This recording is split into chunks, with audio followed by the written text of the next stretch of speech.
Ang dakbayan sa Danao. Kini usa sa unom ka mga syudad nga sakop sa Metro Cebu ug nahimutang kini sa tunga-tunga sa munisipalidad sa Compostela ug Carmel ug atubangan usab sa isla sa Camotes. Kini pinuy-anan sa dulan 119,252 ka mga lumulupyo sa 32 ka mga barangay sa kabukiran ug napulo ka barangay sa kadagatan. Ang dakbayan nagpabiling syudad sulod sa 54 ka tuig, pinaagi sa komersyo, pamunuan sa gobyerno ug kakugi sa matag danawanon.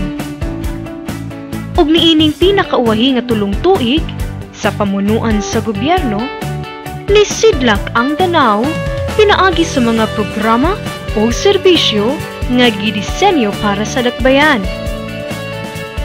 Giprioridad ang panginabuhian, kahimsog sa panglawas, programa sa kabataan, pagdumala sa gobyerno, kalig-on sa seguridad, pagpanalipon sa kalikupan, ug ang pagtarong ug pagpabag-o sa pasilidad. Pagsidlak sa panginabuhian. 1,478 ka mga aplikantay nahatagan og trabaho. Mobile registration gikan sa City Civil Registry Office alang sa mga miyembro sa pamilya sa kabarangayan nga wa pagyud marehistro sukad pagkatawo. 400,000 nga kapital gikan sa BUB ang gihatag alang sa bugasan sa kababayen-an. 5,000 pesos matag usa gikan sa bottom-up budgeting para sa 120 ka mga kabus nga senior citizens. Gi-turn over sa DSWD7 ang 1 million nga pundo padulong sa dakbayan, samtang 260 usab ang girelease sa dakbayan alang sa mga beneficiaries, sama sa PWDs, senior citizens, women, ug ang pantawid pamilya. Kisaka sa 1,000 matag magdadawat ang kaniadtong 375 pesos na special cash incentives para sa mga senior citizens 70 anyos pababaw. Daghang mga tag-iya sa mga hayop ang nagapahimulos sa libreng bakuna para sa ilang mga binuhi, pinaagi sa Veterinary Outreach Program. Sulod sa tuig 2015 lang, aduna nay 124 ka mga pamilya ang nakadawat sa dispersal sa baboy, 87 para sa kanding ug 33 para sa mga baka. Season-long training on integrated pest management on Farmer Field School ang gidisenyo aron mas musaka ang kaalam ug abilidad sa mga mag-uuma. Open Pollinated Variety 6 gipanghatag aron mapalambo ang ani sa mga maisan para sa panuig nga pananom sa mga igsuon nga mang-uuma. Boat Registration Program aron makatabang sa panginabuhian sa mga mangingisda. Bag-ong corn mill sa mga kabarangayan gitukod aron makapagaling ang mga mang-uuma sa ilahang binhi. Soil and water conservation trainings, greenhouse management trainings, ug mga moderno nga pamaagi sa pag-uma ang giorganisa para sa mga mag-uuma aron mas mapanindot ang matag ani niini. Pagsidlak sa pagkahimsog sa lawas. Dulan sa 12,212 ka mga libreng bakuna ang nahatag sa mga masuso, samtang 3,178 usab ka mga bakuna para sa mga katigulangan sa dakbayan. Matag Miyerkules sa buntag, pagahimuon ang libreng pagpamakuna, samtang matag adlaw Martes ug Huwebes, pagahimuon ang libreng konsultasyon sa City Health Services Office.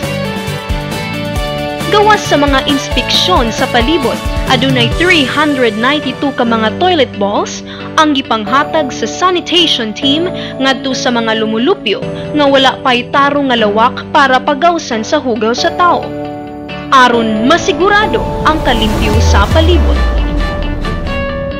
Padayon ang pagpakatag og kaalam sa katawhan kabahin sa mga makatakod nga mga sakit sama sa HIV o hepatitis ug ilabi na ang makamatay nga dengue.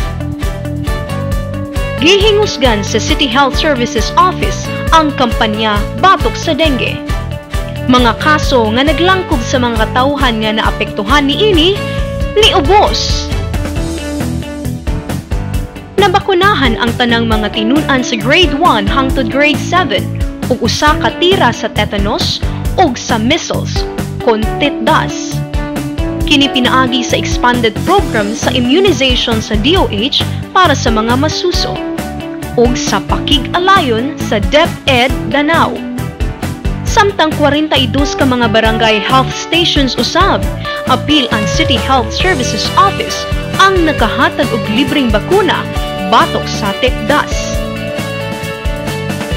Sa tuig 2014, 99.7% ka mga bata ang nabakunahan para sa titdas ug 98.1% ang nahatagan sa OPV. Ang pneumococcal conjugate vaccines gisugnad ug hatag sa tunga-tunga sa tuig 2015. Nagpadayon gihapon ang pagtukod ug pagpalambo sa mga paanakan o birthing center sa Dakbayan. Kini tubag aron insaktong proseso sa pagpaanak ang masunod. Aduna nay 862 ang mga nakapahimulos og natambalan pinaagi sa TB Dots. Nagpadayon ang programa sa Dental Health Services sa pagtudlo sa mga katawhan, ilabi na ang mga kabataan sa insaktong paggam sa ngipon.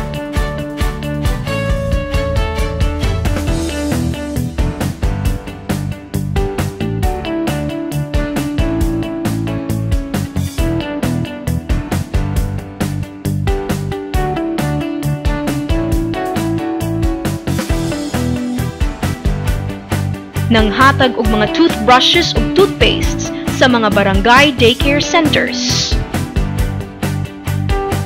Ang Dakbayan mahimo na nga maka-lab test o musuta kung aduna bay kagaw sa HIV o AIDS ang pasyente.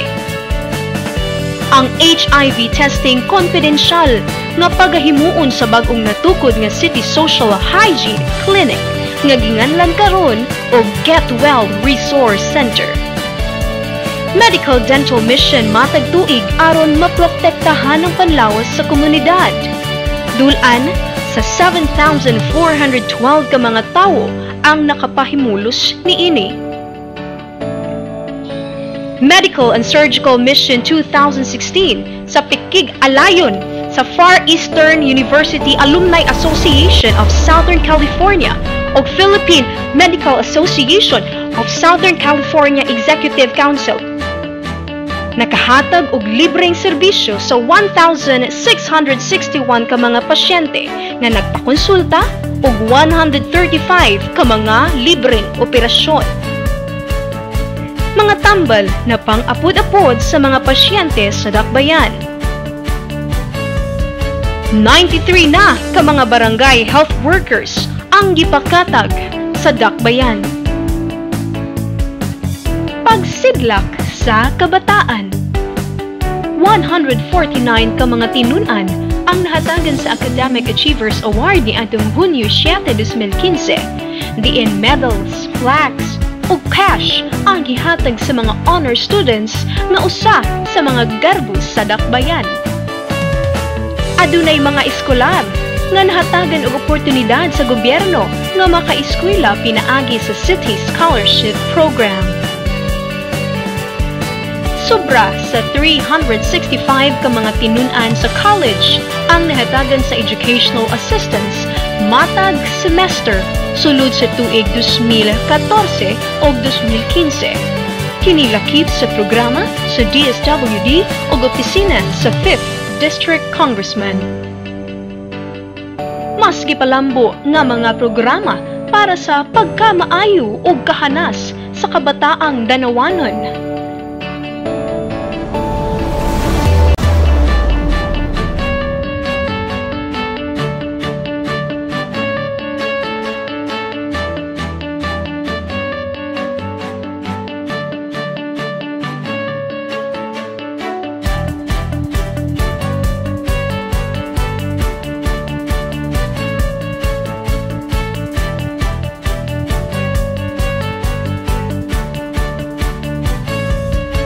Gipang-apod-apod ang mga ACCD materials kung early childhood care and development sa mga daycare centers sa Dakbayan. Apil na usab niini ang paghatag sa mga hygiene kits para sa supplementary feeding program sa mga kabataan. Drop-in center para sa mga street children ang gibalik. Adunay 48 ka mga accredited daycare centers ang gipangbutangan og TV ug DVD sets pinaagi sa paninguha sa Provincial Board Member Honorable Ivy Durano Meca. Pagsidlak sa pagdumala sa gobyerno. Ordinansa alang sa mga centenarians na aprubahan. Pinakaunang centenaryo na hatagan og 100,000 pesos. 175 ka mga ordinansa ang nahimo sa aktibong konseho.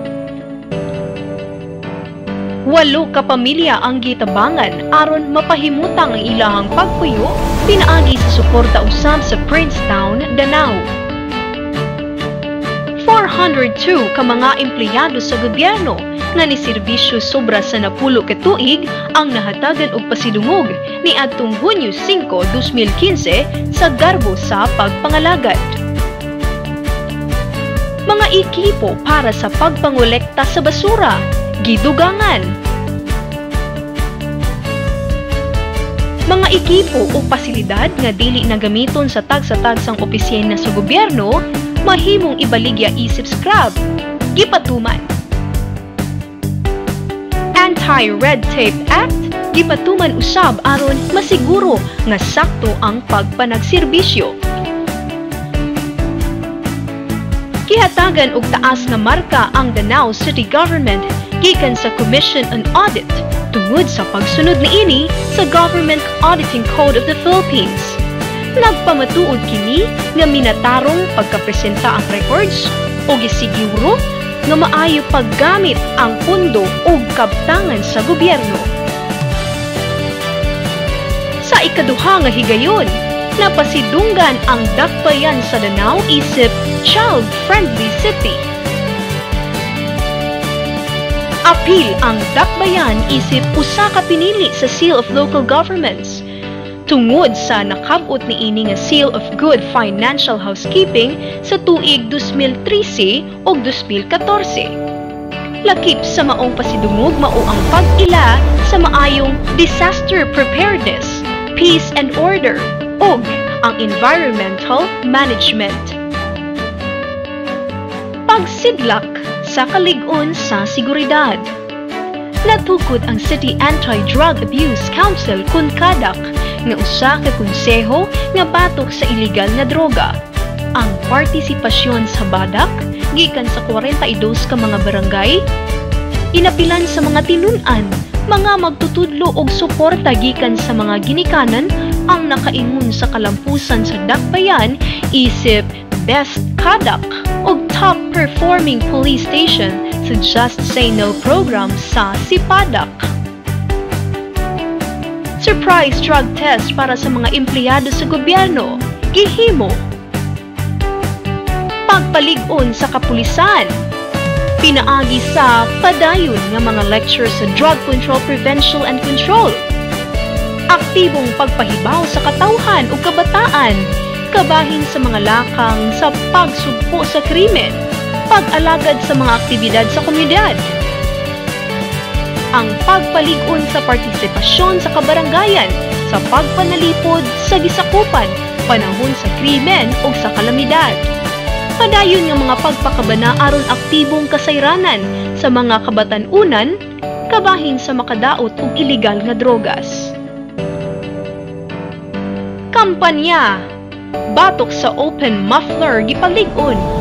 Sa bulan sa Nobyembre hangtod Disyembre, adunay 767 ka mga motorista ang nasikop tungod sa maong kalapasan. Dugang na traffic trucks o motorsiklo para sa dakbayan. Duha ka fire trucks ang nadungag. Pagsidlak sa pagpanalipod sa kalikupan. Pinakaunang Arbor Day ang gipatuman, pinasikad sa City Ordinance niini. Pinakaunang Environmental Summit na organisa. 10-year Solid Waste Management Plan na nahimo pinaagi sa Waste Analysis and Characterization Study kun WACS. Ang City Disaster Risk Reduction and Management Office kun CDRRMO nipahigayon og mga pagbansay-bansay alang sa pagpreparar sa komunidad sa ilang abilidad sa insaktong pag-atubag sa mga bisan unsang emergency o katalagman. Padayon ang paghimo sa mga contingency plans, disaster risk and management adaptation programs para sa mga kabarangayan. Pagsidlak sa bag-ong mga pasilidad. Gisugdan ang Water Rehabilitation Project, usa ka proyekto sa panubig sa dakbayan diin giilisan ang karaang mga koneksyon sa tubig aron malikayan ang kakuwang sa tubig tungod sa ilegal nga mga koneksyon ug sa mga buslot gumikan sa tayak. Gisugdan kini sa barangay Poblasyon ug Kasamtangan, gitarong ang barangay Suba. Aduna usab improvement sa waterworks system sa siyam ka mga kabarangayan. Bulk water project para sa alternatibo nga pagsupply og dugang tubig para sa dakbayan sa paagi nga dili mamiligro ang kalikupan, pinaagi sa pagsira sa mga deep well pumps. Sa mga umaabot nga mga bulan ug tuig, masiguro na ang pagsirado sa mga deep well water pumps nga maoy responsable sa pagkahurot sa tubig ug ang pagsulod sa tubig dagat sa ilawom nga bahin sa yuta diin kuhaon ang tubig. Kipadayon ang maong programa ug kasamtangan na lang nga nagpaabot sa approval sa gi-apply nga tax-free exemption ug sa bakante nga bapor nga mopadala sa mga tubo ug ekipo gikan Thailand padulong sa dakbayan sa Danao.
Adunay 7 ka mga nagkalain-laing istruktura para sa kabarangayan ang gitukod.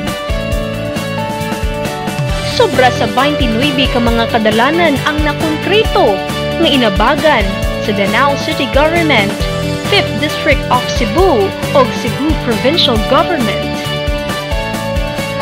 Adunay 5 ka mga kadalanan ang gipang-ayo. Covered court gikumpleto. Daycare centers ug mga health centers gidugangan.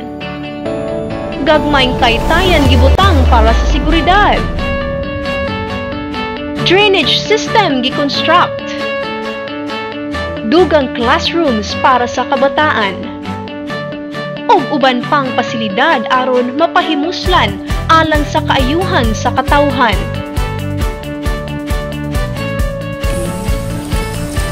Ang sidlak nagpasabot og kainit, kahayag ug katin-aw nga mopatigbabaw sa kaugalingon. Kining mga hiyas mao gyud unta ang angayan nga paghahuptan natong mga public servants ug mga katawhan bahin sa atong pagpangalagad ug sa pagpuyo kauban sa atong mga kaigsuonan. Mabinagsaman o magkatilingbanon. Mao kini ang atoang paghahuptan isip mga lumulupyo nga mahimo kita nga simbolo sa katin-aw, sa katuyuan, sa pagkamaayo, sa pagkamatinabangon ug alang sa panag-inigsunay. Sa makausapa, akong pasidungog sa tanan nga naningkamot ug nagpakabana aron atoang makabot ang usa ka malig-on, malambuon ug masidlakon nga dakbayan. Ang dakbayan adunay panlangtaw nga unta sama sa silaw sa adlaw, makit-an sa tanan ang bunga sa panaghiusa sa tanang nitampo sa ilang pagsalig ug pagsuporta sa pamunuan. Matag usa imahe sa silaw nga gipagula sa adlaw ug angay lang nga pasidunggan ang matag usa nga nikugi. Sulod sa 3 ka tuig, daghang proyekto ang napatuman, pinaagi sa pagtinabangay. Ug sa umaabot nga panahon, dugangan ta ang mga nasugdan nga kalambuan. Magamay o madako man ang ato ang natampo sa katilingban, giisip na kining usa ka kalampusan aron makatabang kita sa pagpasidlak sa danaw isip mas mausuwagon nga dakbayan.